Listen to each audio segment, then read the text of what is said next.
Está.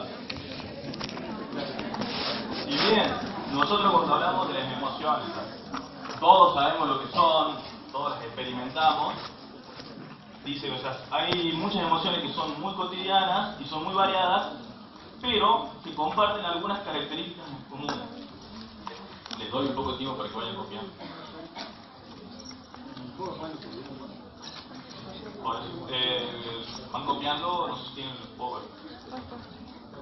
Lo que tienen en común los distintos tipos de emociones, felicidad, tristeza, etcétera, es que se expresan mediante cambios motores viscerales y respuestas somáticas estereotipadas sobre todo en movimientos de los músculos faciales. Por ejemplo, a ver, esto lo empieza a desarrollar porque desarrolla el detallado. Fíjense que a pesar de que uno puede forzar la sonrisa, o puede tener sonrisa, ahí va, son más o menos los mismos rasgos estereotipados, pese a la diferencia cultural. Pueden haber pequeñas diferencias, pero se va a manejar aproximadamente lo mismo.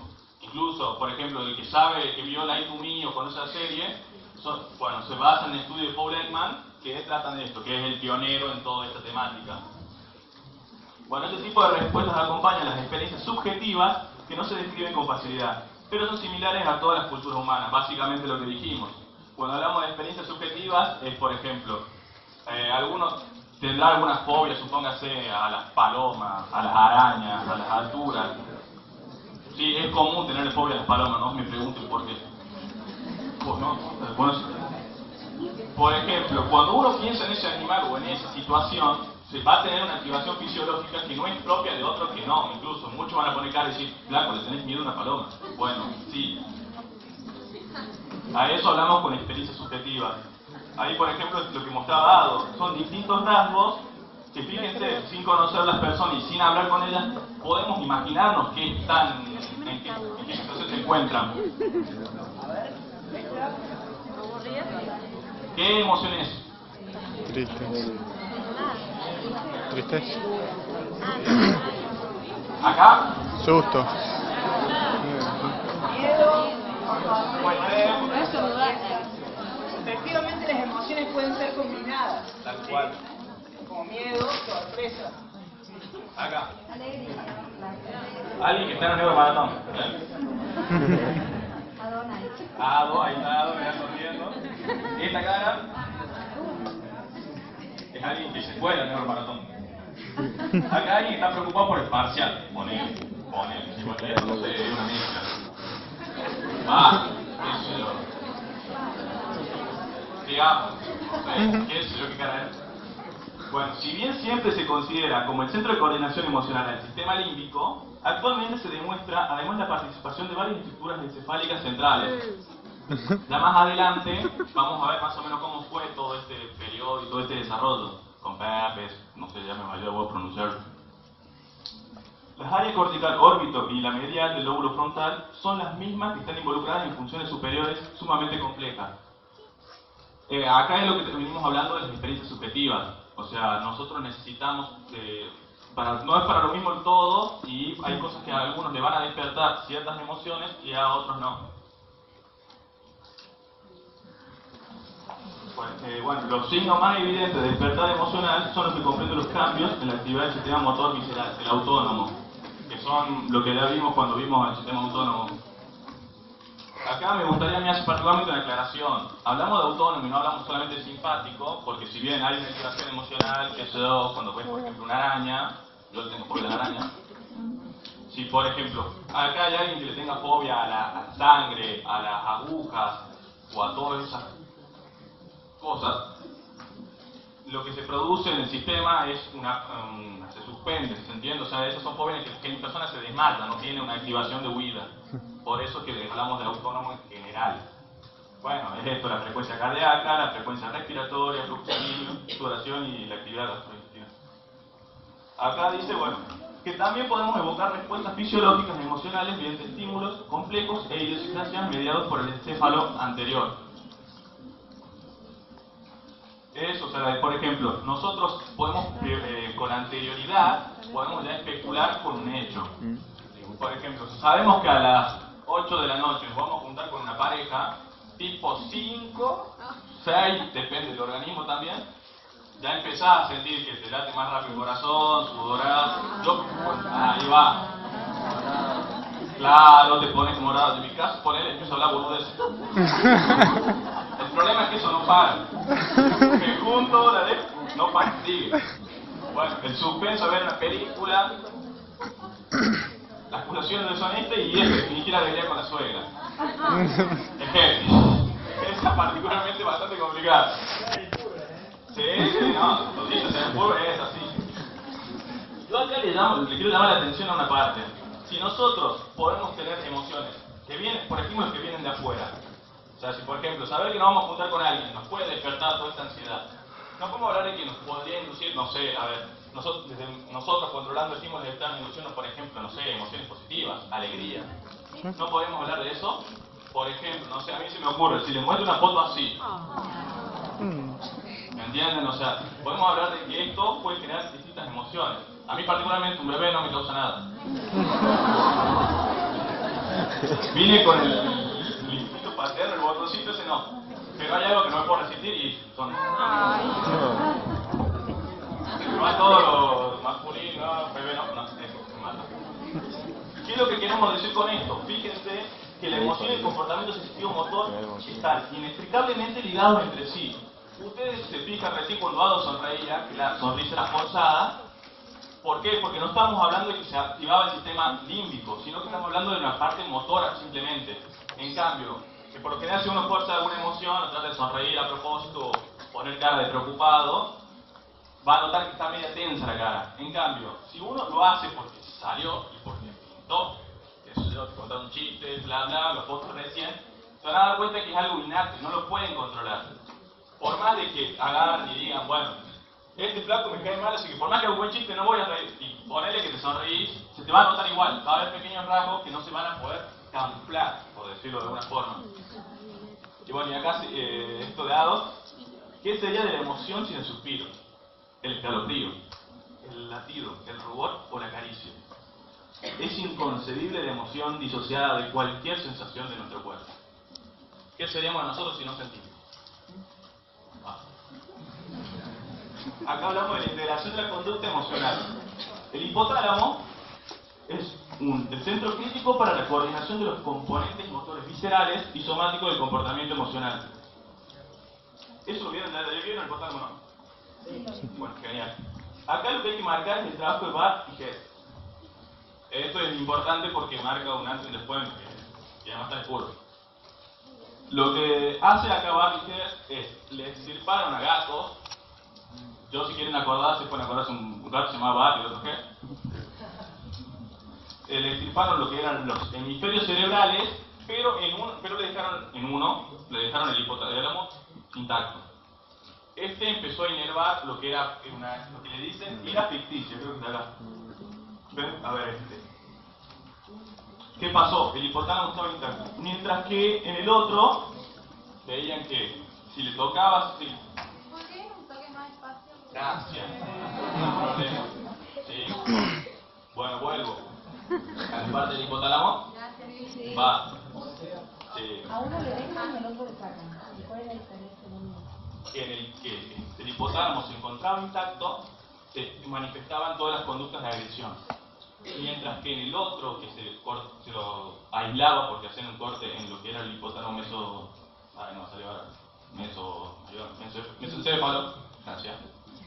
Era que misteriosamente mermaban todas las conductas agresivas, o sea, no misteriosamente, cortaron algo. Bueno, eso es importante que lo manejen, o sea, básicamente esto, cómo influyó en lo que es la agresividad. Mientras la experiencia subjetiva de la emoción podría depender de una corteza cerebral intacta, la expresión de los comportamientos emocionales coordinados no implica necesariamente procesos corticales. Es eso que les digo, o sea, hay, sí. Bueno, sí, no hay problema, te lo explico. Mirá,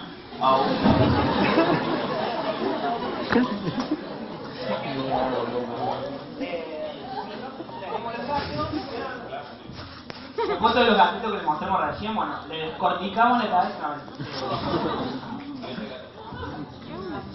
Bueno. Bueno, imagínense otra vez que igual, exactamente igual. Está acá. Le sacamos la corteza. Le sacamos la corteza, pero le dejamos intacto el hipotálamo. El hipotálamo, una parte del sistema límbico que es sumamente importante para la expresión emocional, en este caso la expresión inespecífica de agresividad. Ahora, cuando en otro experimento se extirpaba a través de una incisión en el hipotálamo, esta expresión de agresividad desaparecía. Por conclusión y deducción, a través de varios experimentos, llegaron a la conclusión de que el hipotálamo entonces era crítico para la expresión emocional.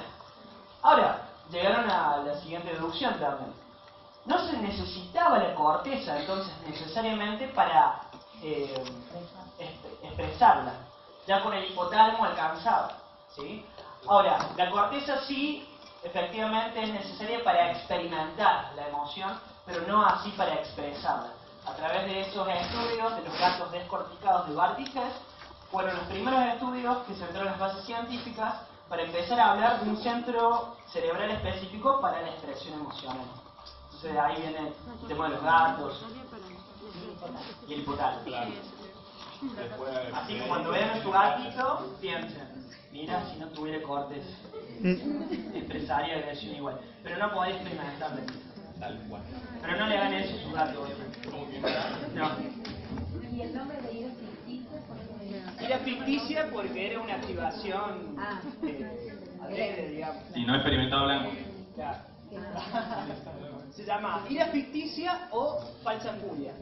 En otro libro el año que viene, en experimental le dicen falsa furia. Es lo mismo. Pero es sí. Bueno. ¿Ah? Gracias. Yo voy a estar acá atrás. Si hay alguna duda, bueno, mira.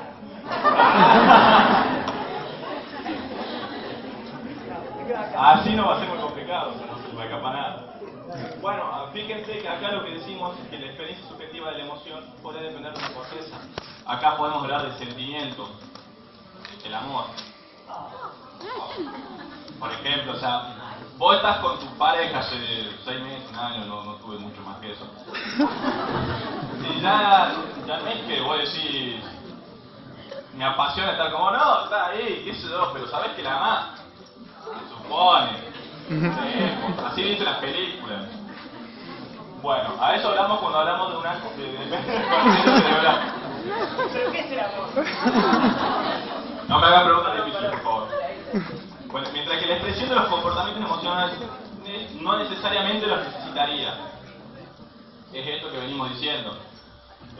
Todos ustedes cuando se ríen de lo que hizo Ado, dijo, es algo innato, o sea, no lo pueden controlar, se despiertan. Es como el amor. Bueno, acá está el ejemplo.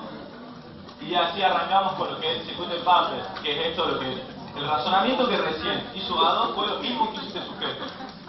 Vio y leyó los estudios de Barty Hess y dijo, pará. Se dio cuenta que el hipotálamo influía en la expresión de la emoción. Genio, un adelantado. Bueno, además que dice que conocía que las emociones alcanzaban a la conciencia y que las funciones cognitivas superiores afectaban el comportamiento emocional. Con estos datos, él agarró y dijo, bueno, yo voy a ser primero con armar el circuito para saber cuáles son los componentes que influirían en el sistema límbico. Ya, para que no copie. ¿Qué sería lo? Dígame cuándo puedo pasar, ¿no? ¿Sí? No podía. No, es pero mi error esto. Claro, Papert dijo, bueno, está bien, el hipotálamo es importante. Ser consciente de las emociones, debe haber otras áreas estando presentes en esa regulación emocional. Y efectivamente, a través de varios experimentos, el Papert agarró y dijo, bueno, no dijo, descubrió toda una serie de diferentes estructuras que se añadieron al hipotálamo, que se llama circuito de Papert. ¿Qué sería el título? Ahí. Exactamente, circuito de Papert. Que después se va a seguir revisando y se le van a ir añadiendo diferentes estructuras más que vamos a ir. Sí, porque si le cuento el final San morir. No, Era una bronca. Bueno, ¿ya está? Sí. Bueno, miren, acá el Pape muestra que la corteza singular y el hipotálamo están interconectados. Así fue viendo a través de los distintos experimentos, como contaba Ado, que había proyecciones desde los cuerpos mamilares hacia el núcleo anterior del tálamo dorsal, a su vez. Que estos a su vez se proyectaban al la circunvolución singular, perdón. Y que estos a su vez se proyectaban al hipocampo. Acá es cuando ven que hacía el uso de la memoria, o sea, si uno recuerda algo que les haya gustado mucho o algo que no, simplemente con pensarlo ya pueden ver que hay una asociación con la emoción que se despierta. Y que dice que desde ahí, desde el hipocampo, pasaba por el fornix, que es las de conexiones, justamente. Y que desde ahí se iba al hipocampo, al hipotálamo, perdón. Y todas estas partes formarían lo que sería el circuito de Papert. Esto es importante que se en negrita. No se mate tanto con saber Exactamente. claro, cada estructura, pero sí sepan que obviamente a partir del Papert se le han agregado otras estructuras que se asemejan más al sistema límbico actual. ¿Sí? Bueno, Acá está. Por ejemplo, ustedes pueden poner hipotálamo, pero en la primera estructura pongan uno hipotálamo. Después pongan dos cuerpos mamilares. Después los cuerpos mamilares Al núcleo anterior del tálamo. Núcleo anterior del tálamo, 3. De acá iba a la A la circunvolución singular. No sé si está en la otra imagen. Se repite la imagen, bien. pero es la misma. La circunvolución singular es una estructura, Acá. o la del símbolo, es una estructura que rodea el cuerpo calloso, que es este. Este es el cuerpo calloso. ¿Sí? La circunvolución singular rodea el cuerpo calloso, la estructura que sigue. Después, de Iba al esa hipocampo. circunvolución singular al hipocampo. Acá tenemos La corteza. hipocampal, donde va a estar el núcleo hipocampal acá. Del hipocampo al formix, acá, y del formix de vuelta al hipotálamo, acá. Entonces, como ven, es algo así.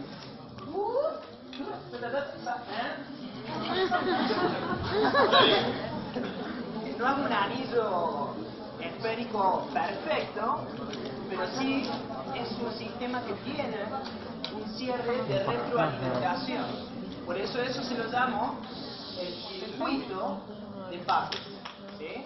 Uno podría incidir en ese circuito a través de diferentes entradas, ya sea a través de procesos memorísticos, ya sea a través de procesos... Claro. Uno podría influir sobre este sistema a través de procesos memorísticos, a través del hipocampo, procesos emocionales, amigdalinos, diferentes cuestiones relacionadas a procesos de la circunvolución singular, que tiene que ver con el marcador somático, que es aquellas sensaciones que experimentamos pero no tenemos una causa consciente de ese tipo de emociones. Es como cuando están en una situación y de repente empiezan a sentir alguna especie de nerviosismo, pero no saben por qué. Eso está relacionado a lo que se llama marcador somático. Y tiene relación a los diferentes tipos de activaciones que se pueden dar en el sistema límbico, que es de la expresión y regulación emocional. Seguramente, por ejemplo, el tema de que ustedes están sentados y de repente viene una chica, un chico que les gusta, y eso despierta ciertas sensaciones emocionales que van a causar cambios en su sistema nervioso autónomo. Simpático seguramente en aumento de la frecuencia cardíaca, se pueden sentir un poco nerviosos, aumento de la frecuencia respiratoria, quizás sudoración, empiezan a sudar las manos, se le caen las cosas, se ponen nerviosos, dicen boludeces todo el tiempo. Eso puede pasar. Y habíamos visto, antes Iván le había mencionado que una de las sensaciones estaba a nivel del sistema digestivo. ¿Por qué? Habíamos mencionado anteriormente que el sistema digestivo es el segundo lugar donde hay más neuronas después del cerebro, incluso del médula espinal. Es decir, cuando experimentamos sensaciones emocionales de algún tipo, ya sea estrés o enamoramiento, vamos a sentir sensaciones en lo profundo de nuestro sistema digestivo. Son las mariposas en la panza, por ejemplo. Que en realidad es un cúmulo de fluidos así.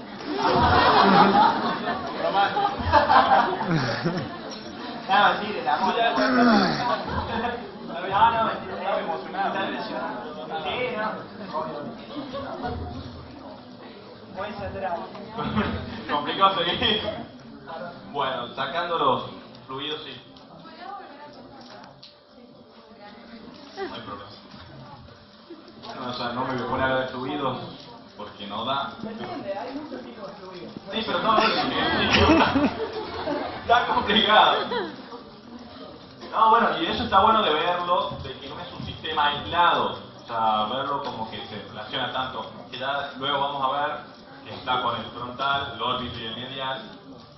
Además de que, como dice él, está también relacionado con el motor. O sea, uno se anda sonriendo así todo el día, posiblemente en algún momento ya se le contagie un poco de alegría. Ahí estaremos. Hay una terapia. Tal cual, o sea, hoy por hoy, dice, o sea, lo que es la psicología positiva trabaja mucho con esto. O sea, hay muchos tratamientos que van más basados a que, dice, por ejemplo, inducir emociones positivas. Por ejemplo, lo que hizo con las imágenes. Sí, aparte se sonríen. Y el sistema nervioso no detecta si la sonrisa es espontánea o fingida y desencadena en el sistema, digamos, en el sentido inverso, toda la cascada hormonal y de neurotransmisores y se usa en terapia para hipertensión. Ah, sí, eso no lo sé. Así que se llama, es como muy revolucionario, es un chorro de la risa y con minutos de risa por día provocado con Genial.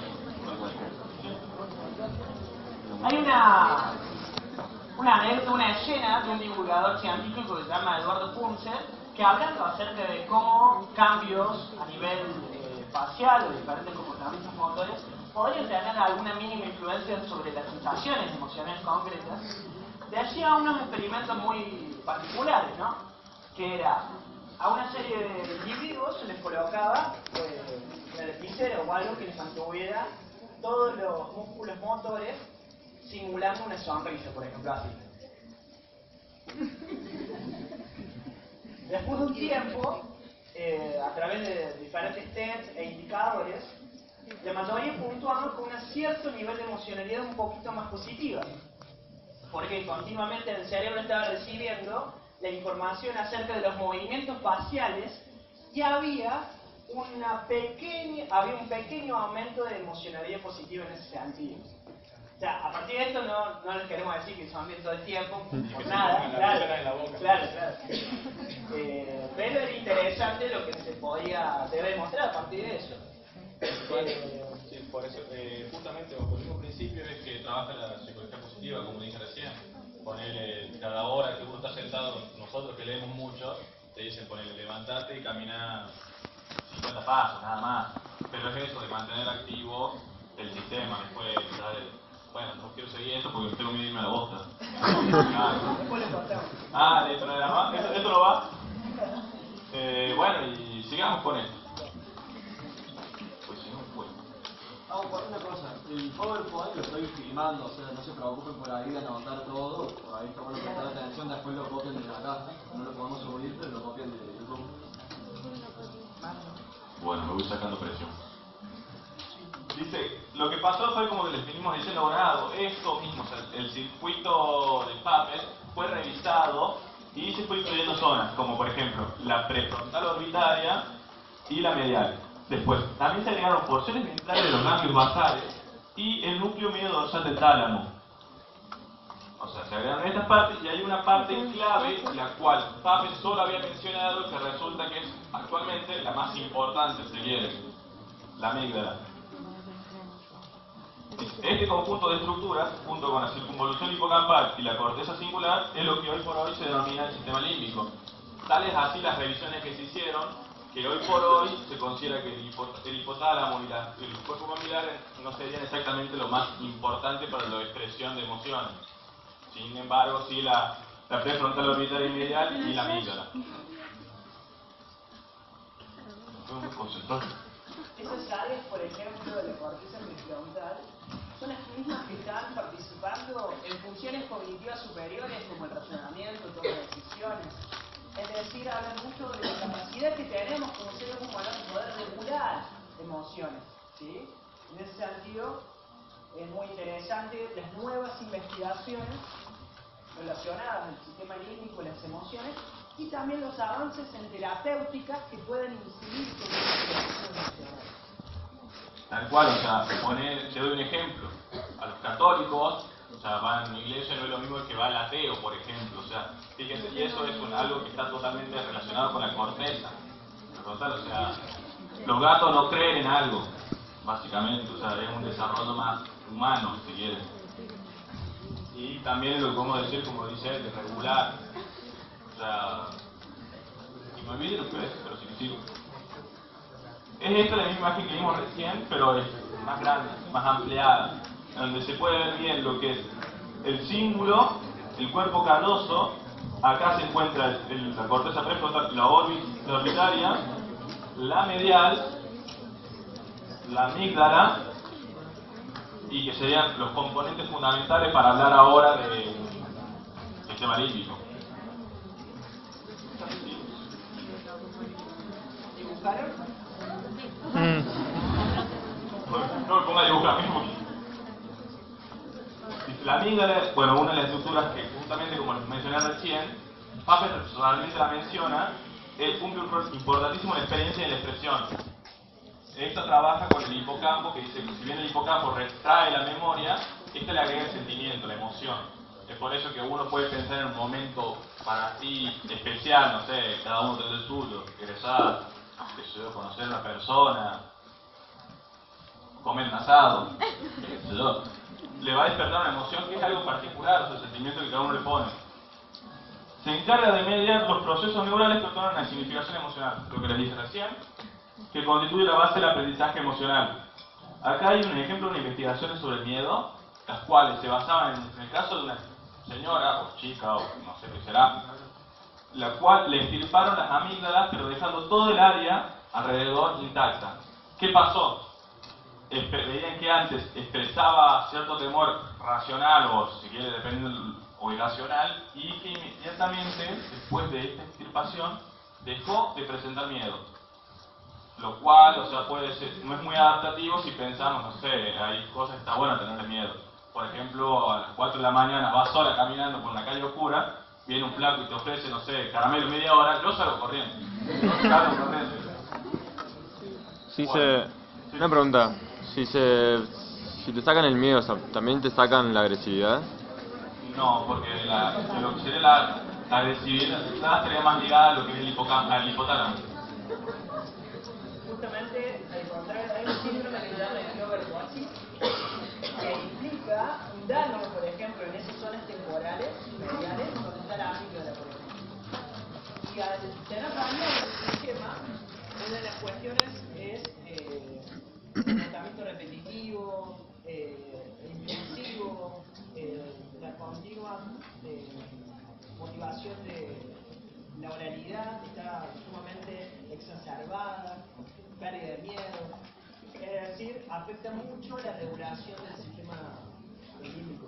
Claro, yo había leído eso y decía que, o sea, como que se le iba el miedo, pero se volvía dócil el animal, en ese sentido, o sea, como que perdía la agresividad, también estaba afirmando, digamos. Y lo que pasa, depende de qué sistema estaría interviniendo concretamente. Que a veces la agresividad está ligada como una actitud de defensa. Al quitarse el miedo se quita la causa, digamos, pero no necesariamente la agresividad, porque frente a otro tipo de estímulos sí se va a desarrollar.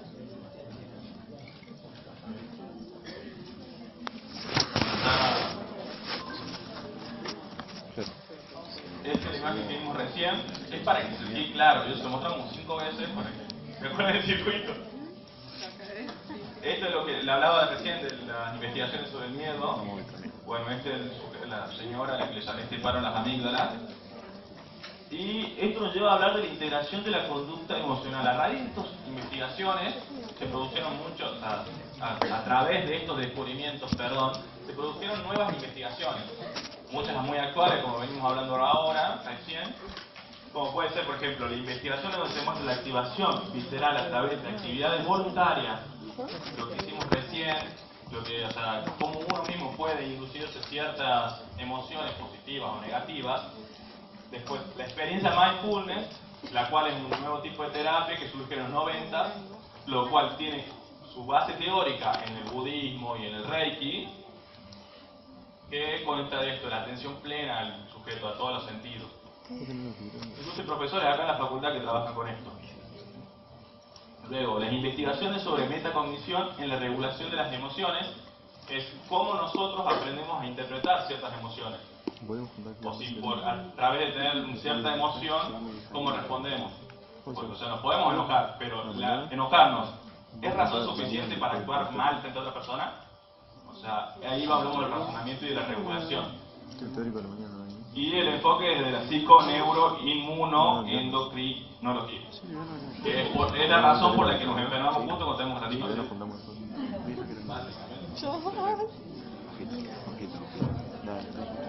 Bueno, no hay problema. Es igual son ejemplos que no están relacionados, pero no están en el libro puntualmente. Simplemente son ejemplos que dan cuenta de cómo es esta regulación emocional, o qué procesos podemos descubrir a través de todo. Y lo importante que es lo mismo, o sea, porque a través de esto de las emociones nosotros generamos muchos comportamientos. Por lo general, cuando uno discute con algo, lo último que tiene esa discusión es razonamiento. Ya llega un momento que una pelea. O sea, bueno, se investigó sobre eso y se trabaja sobre eso, pero esto no está en el curso del ENEL. Debe tener que ver con la atención. Bueno, acá hablamos de que los encéfalos más complejos, la experiencia individual influye cada vez más en la determinación de las respuestas de estímulos especiales, incluso de los clásicos. Es lo que venimos hablando. Cuando les digo lo de la religión, va a haber gente que eso le va a despertar cierta activación fisiológica que a otro no. Es lo que la experiencia individual es lo que nos lleva a que haya personas que le tienen fobia a las palomas y otras que no, a las arañas y otras a las alturas y no sé, y gente que está enamorada de una persona y no de otra. Lo que hace esto es la referencia a la singularidad experiencial, perdón. ¿Qué es esto? O sea, si se fijan, es lo del neocórtex, que creo que ya ustedes vieron algo del cerebro trino. Es como nosotros, o sea, no se olviden que el sistema límbico es un sistema subtalámico, o sea, estaríamos hablando más... no es el reptiliano, ¿cómo se llama este? Mamífero, gracias. Bueno, estaríamos hablando del sistema mamífero. O sea, nosotros no podemos impedir tener emociones, ¿sí? O sea, inevitablemente, si nos hacen algo, va a despertar una emoción en nosotros. Lo que nosotros tenemos que no tienen los animales, más desarrollado que los animales, es esta neocorteza que nos permite poder actuar respecto a eso. Les doy un ejemplo. Estamos hablando, si quieren, de un fanático. Bueno, la anterior segunda, hablemos de un fanático. Justo en este año electoral, todos podemos hablar que hay muchos fanáticos para todos.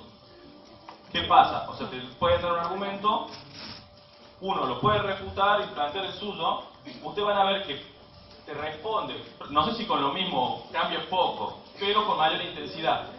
Es clave eso. Tener mayor intensidad en lo que decís o gritar no te da la razón. Eso está bueno que lo sepan. ¿Qué pasa? Uno cuando te tratan mal o te hablan fuerte, tiende a responder igual. ¿Qué pasa? Se va produciendo lo que es la escalada emocional. Y termina pasando esto que decimos recién. Lo último que están preocupándose es si tiene algún razonamiento lógico lo que están diciendo o no. En cambio, si viene alguien te responde con mayor intensidad, le respondes igual, va a subir solo y esa emoción va a tender a bajar. Así que está bueno que lo sobren cuando te tratan así mal a través de un argumento, una discusión así.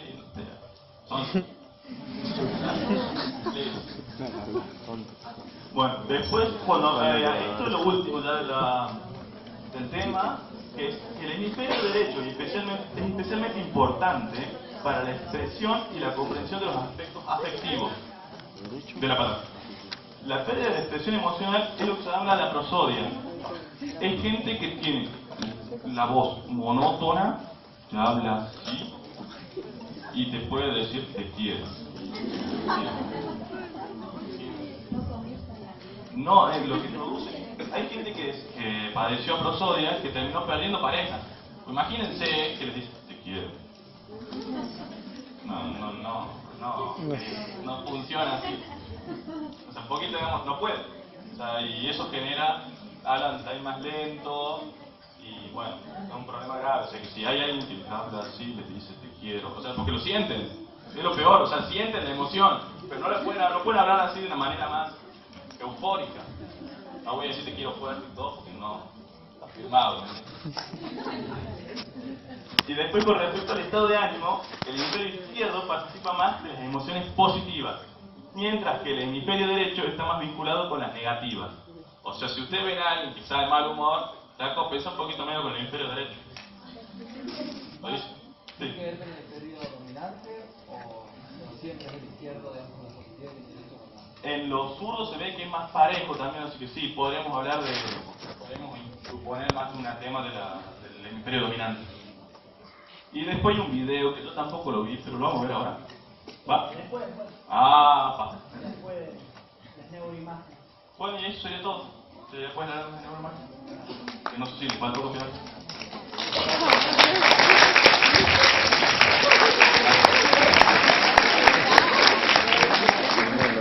Ven, ahora tengo una activación emocional fisiológica, robot, y sigo diciendo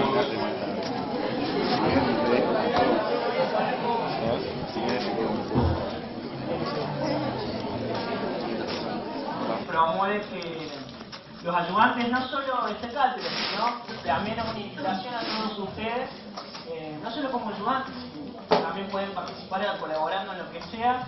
Desde el centro de estudiantes estamos pensando en un proyecto en el cual esta coordinación de grupos de estudio se puede extender a las cátedras, como mencionaba Julián en un primer momento.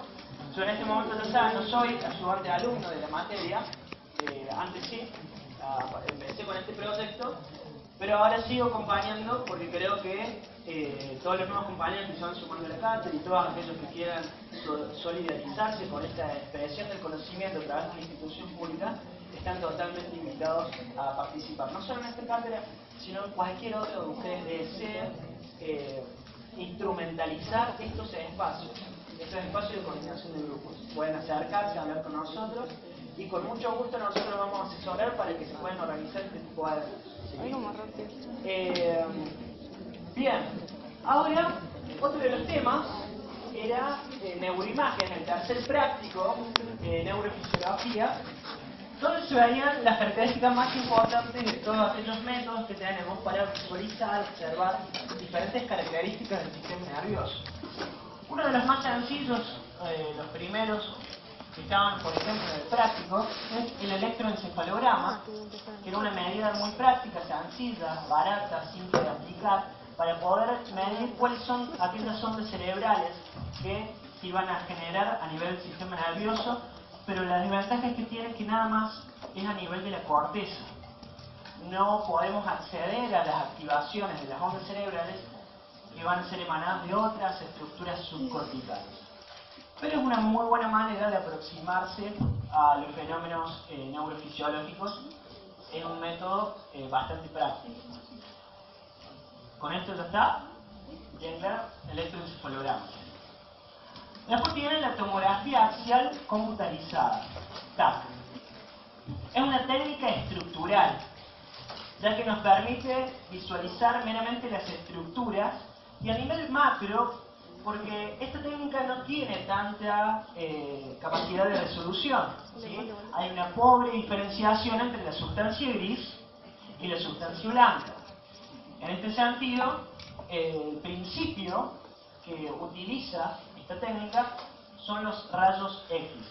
Pueden hacer referencia siempre a, que tengan bien claro el nombre, la función y el principio físico que utiliza. La TAC va a utilizar rayos X. Entonces, dice, se pueden estudiar prácticamente todas las regiones del cuerpo, como les decía, es barata, rápida, sencilla de aplicar. Pero lo que tiene es que no tiene tanta resolución, ¿sí? Cuando hay algún tipo de accidente a nivel cráneoencefálico, una de las técnicas más sencillas de aplicar para rápidamente tener algún panorama diagnóstico es pedir un TAC al paciente, ¿sí? Para ver si hay algún daño global a nivel ya sea del cráneo o del encéfalo. También es importante o útil para detectar tumores que tienen un cierto grado de desarrollo que pueden ser detectadas a través de esta técnica, ¿sí? Entonces, técnica estructural rayos X es el principio físico, pero no es tal la resolución que tiene. Una pobre diferenciación entre sustancia gris y sustancia blanca.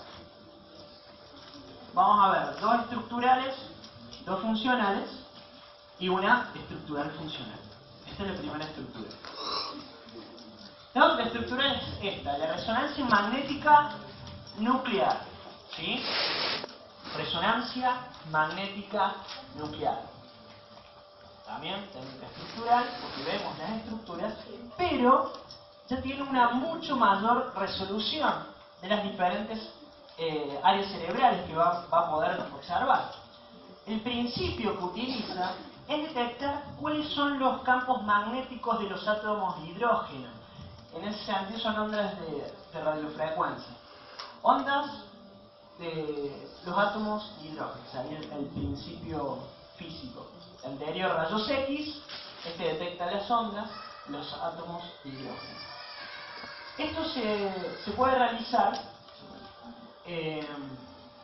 porque tiene la capacidad, bueno, el principio físico en realidad no es bueno que profundicemos tanto porque es un viaje, pero con que sepan esto, que nada más permite visualizar cuáles las ondas magnéticas de los átomos de hidrógeno, es suficiente. Ahora, sí sepan que hay una clara diferenciación entre la sustancia gris y la sustancia blanca. Es más costosa, eso es lo que tiene mayor resolución, pero es más difícil de aplicar por su costo y además por su duración en el tiempo. La anterior era mucho más fácil, mucho más rápido de aplicar. A nivel práctico tenía más ventajas. ¿Está con eso? Entonces, es la segunda estructural. De las próximas dos, vamos a ver técnicas funcionales, es decir, técnicas que tienen la capacidad de observar cuáles son las diferentes manifestaciones cerebrales a la hora de estar realizando algún tipo de función, actividad, tarea, mental. Se llama tomografía computarizada por emisión de fotón simple. Por emisión de fotón simple. Esta tomografía, por emisión de fotón simple, ya es la primera funcional. ¿Por qué? Porque si bien, ¿qué es la función? O sea, nuestra actividad mental es una conexión compleja de redes neuronales que se van conectando entre sí. No tenemos una técnica directamente que vea esas conexiones, pero podemos pensar en algún aparato que pueda detectar algún fenómeno relacionado, correlacionado.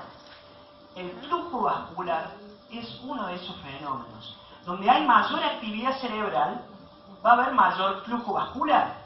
Si tenemos la posibilidad de instrumentalizar un aparato que pueda observar ese flujo vascular, entonces, vamos a decir, bien, acá hay más flujo vascular en comparación con otras áreas, entonces acá va a haber mayor actividad de las neuronas. Por eso podemos correlacionar la actividad neuronal. Por eso es una técnica funcional.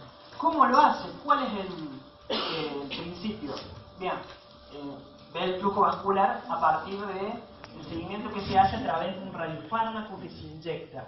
En esta técnica hay que inyectarle un radiofármaco al paciente para después seguirlo en la imagen. De esa manera vamos a visualizar las áreas que están utilizándose en mayor medida. Ahora, este si bien da un aspecto de la función, no tiene tanta resolución a nivel funcional. Es decir, si nosotros estamos observando o estimulando las áreas visuales, que son del occipital, quizás se mapee, se coloree en general todo el lóbulo occipital, pero no qué área específica del occipital. Por eso tiene poca resolución a nivel funcional. Al igual que la estructura del primer. Sí. ¿Es la que pone el yodo, por ejemplo? De yodo, no. Es la que le llaman con contraste. No sé si. Es la que le llaman con contraste. No sé si es de yodo. No, yo no. Hay diferentes. Lo que pasa no, eso no sabría decir, no sé la sustancia específica que utiliza. Entonces, esta es la primera técnica funcional, recuerden, es rápida, es simple a nivel de la función, pero no tiene tanta resolución. La que sigue, efectivamente, funcional tiene mucha mayor resolución a nivel de la función que va a detectar, pero es más costoso. Es análogo, sí.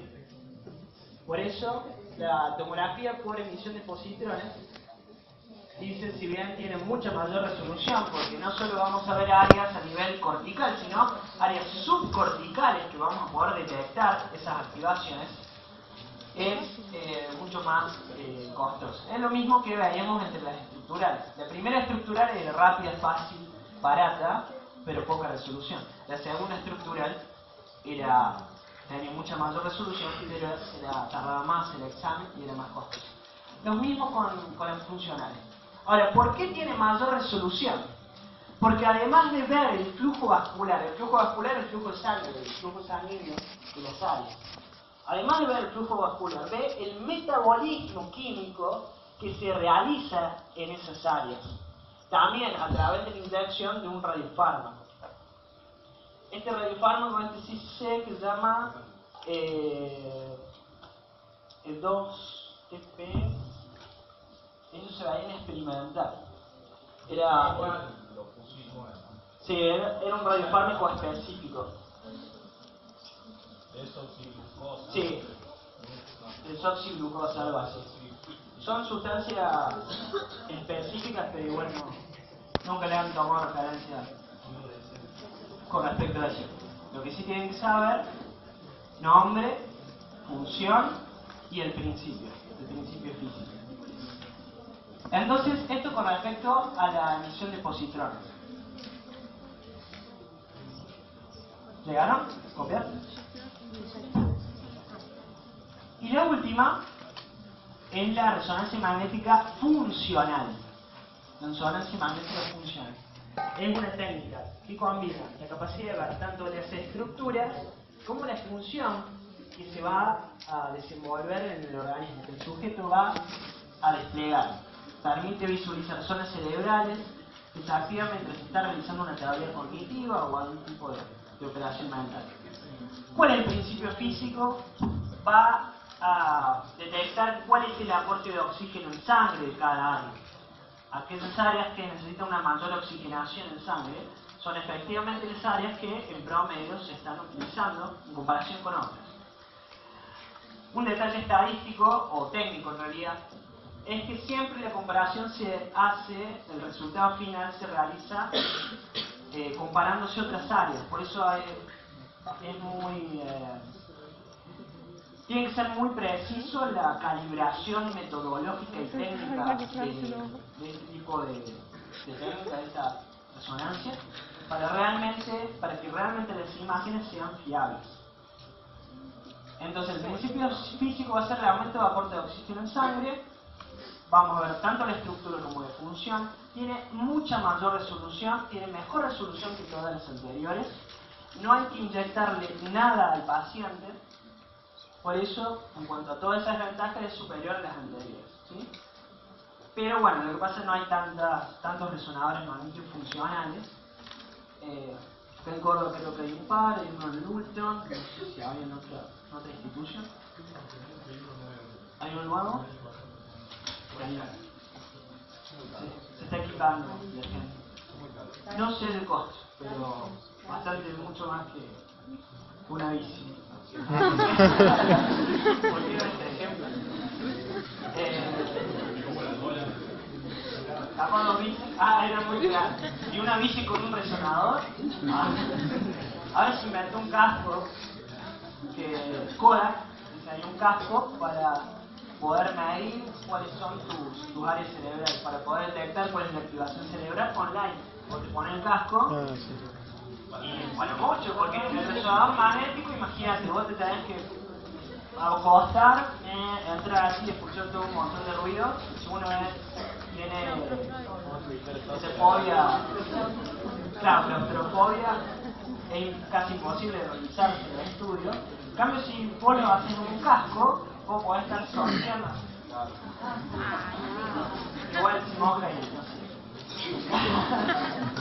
Pero te da muchas más posibilidades para poder medir esa activación y es muy interesante. Sí. ¿Cómo poder estudiar los métodos mentales? Puede ser. Sí, la psique humana es muy buena para inventar la sincronización psicosocial. Bien, a ver. Eso con respecto a las técnicas. Y hay un gráfico del profe Mías, que era, que subió una síntesis. Este gráfico de los que están es lo que está en el práctico. No, lo que pasa es un cuerpo. Esto igual lo subimos, ¿no? Está bueno, saquen foto. La tecnología.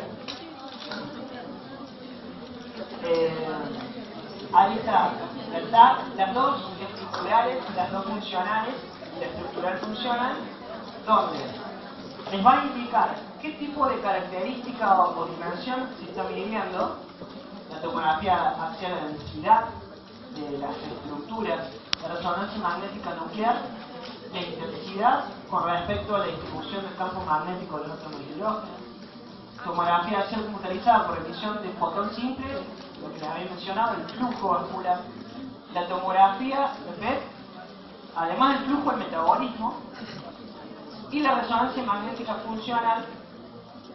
Acá el flujo vascular, pero tienen que agregar el aporte de oxígeno en sangre. Por eso el flujo vascular, pero haciendo referencia a la oxigenación que hay en ese flujo vascular. Bien, eso sintetizado las características del cuadro. Eso con respecto al práctico de neuroimágenes. No sé si ahora lo han modificado, han agregado algo más, como el segundo o no. Bien, bien. Hay una que se llama resonancia magnética transcranial. Bien, entonces con eso se me ha cambiado. En el segundo práctico de microscopía sí han agregado algunas técnicas más. Eso es importante para ustedes, para el examen. Aprovechen que la cantidad de información contenida es mínima en los prácticos y de ahí pueden salir muchas preguntas.